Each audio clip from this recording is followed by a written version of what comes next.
Assalamualaikum warahmatullahi wabarakatuh. Perkenalkan, nama saya Muhammad Fadil Al-Ghifari dengan NIM 12022230011 dari grup 9 dan dari kelas SI 4607. Kali ini saya akan menjelaskan apa itu STP Concepts dan juga Ether Channel. Pertama yaitu STP Concepts. Jadi STP atau singkatan dari Spanning Tree Protocol adalah sebuah protokol jaringan yang sangat penting dalam menjaga stabilitas dan kinerja jaringan komputer. STP ini bekerja dengan cara yang cerdas untuk mencegah terjadinya loop pada jaringan Ethernet yang dapat menyebabkan gangguan serius seperti badai siaran atau broadcast storms, dan juga pembengkakan lalu lintas jaringan. Nah, di STP ini dikembangkan oleh DR Radia Perlman pada akhir tahun 1980-an. STP ini telah menjadi komponen penting dalam jaringan Ethernet modern. Kemudian di sini STP dibagi menjadi dua varian ya. Yang pertama ada Rapid STP dan juga yang kedua ada Multiple STP yang terpopuler. Jadi yang pertama adalah Rapid STP. Rapid STP adalah versi yang dipercepat dari Spanning Tree Protocol. Tujuan utama dari Rapid STP ini sendiri adalah untuk mengurangi waktu konvergensi yang dibutuhkan oleh STP untuk memulihkan jaringan setelah terjadinya perubahan topologi, seperti penambahan atau penghapusan link. RSTP mengurangi waktu konvergensi dengan menghapus beberapa tahap penemuan dan pemilihan jalur dalam proses pembentukan pohon jaringan. Ini dicapai dengan memperkenalkan beberapa perubahan dalam algoritma STP. Kemudian yang kedua ada multiple STP. Dan di multiple STP ini adalah versi yang mengizinkan lebih dari satu pohon jaringan spanning tree dalam satu domain.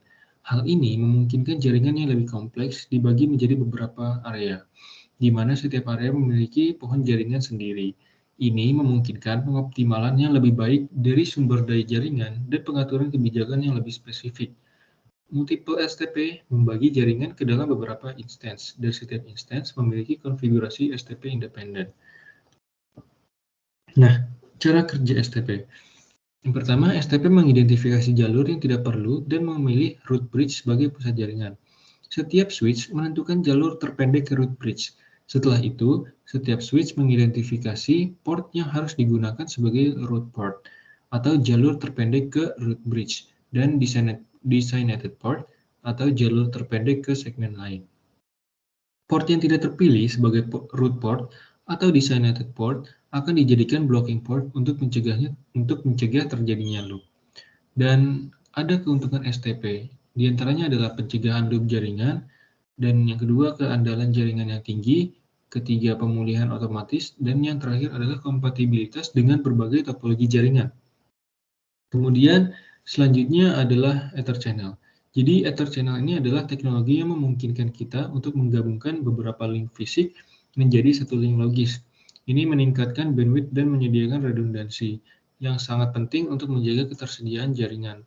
Dengan Ether Channel ini, jika satu link mengalami kegagalan, link lain dalam grup akan terus beroperasi tanpa gangguan. Nah, cara kerja Ether Channel ini sebagai berikut. Jadi Ether Channel ini menggabungkan beberapa port fisik menjadi satu tautan logis.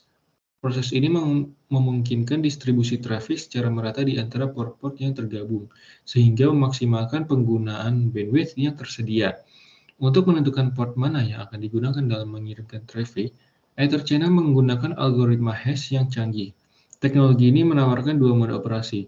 Mode on-demand yang mengaktifkan Ether Channel sesuai kebutuhan, dan mode statis yang menjaga koneksi Ether Channel tetap aktif secara terus-menerus. Kedua mode ini memberikan kefleksibilitasan dalam konfigurasi jaringan sesuai dengan kebutuhan spesifik penggunaan. Dan selanjutnya adalah keuntungan Ether Channel. Jadi di Ether Channel ini memiliki keuntungan antara lain yaitu meningkatkan bandwidth. Jadi Ether Channel memungkinkan Anda untuk menggabungkan beberapa port fisik menjadi satu port logis, sehingga meningkatkan bandwidth secara signifikan. Hal ini ideal untuk koneksi berkecepatan tinggi antara switch, router, server, atau perangkat lain yang membutuhkan transfer data besar. Kemudian yang kedua adalah meningkatkan redundansi. Jika salah satu port dalam Ether Channel mengalami kegagalan, trafik jaringan secara otomatis dialihkan ke port lain yang masih aktif. Ini membantu menjaga uptime jaringan dan mencegah gangguan pada layanan penting. Dan yang ketiga, meningkatkan load balancing. Ether channel mendistribusikan trafik jaringan secara merata di antara semua port yang tergabung. Ini membantu memaksimalkan throughput dan mengurangi kemacetan pada jaringan, terutama pada saat trafik tinggi. Dan yang terakhir, dan yang keempat adalah meningkatkan skalabilitas. Ether channel memungkinkan Anda untuk menambahkan port dengan mudah untuk meningkatkan bandwidth dan redundansi sesuai kebutuhan jaringan Anda. Ini memberikan solusi yang fleksibel dan hemat biaya untuk kebutuhan jaringan yang berkembang. Dan yang terakhir adalah meningkatkan keamanan. Ether channel dapat dikonfigurasi dengan protokol seperti LACP atau kepanjangan dari atau singkatan dari Link Aggregation Control Protocol untuk mendeteksi dan mencegah loop jaringan yang dapat membahayakan keamanan. Selain itu, Ether channel dapat meningkatkan keamanan dengan menyediakan jalur redundan jika terjadi kegagalan port. Secara keseluruhan, Ether channel menawarkan solusi yang tangguh dan fleksibel untuk meningkatkan kinerja, keandalan, dan keamanan jaringan.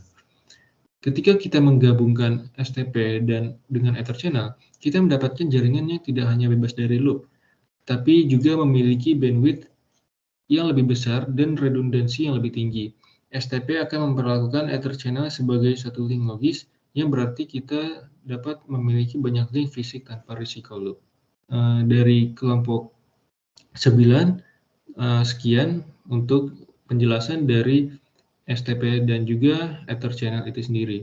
Sekian dan terima kasih.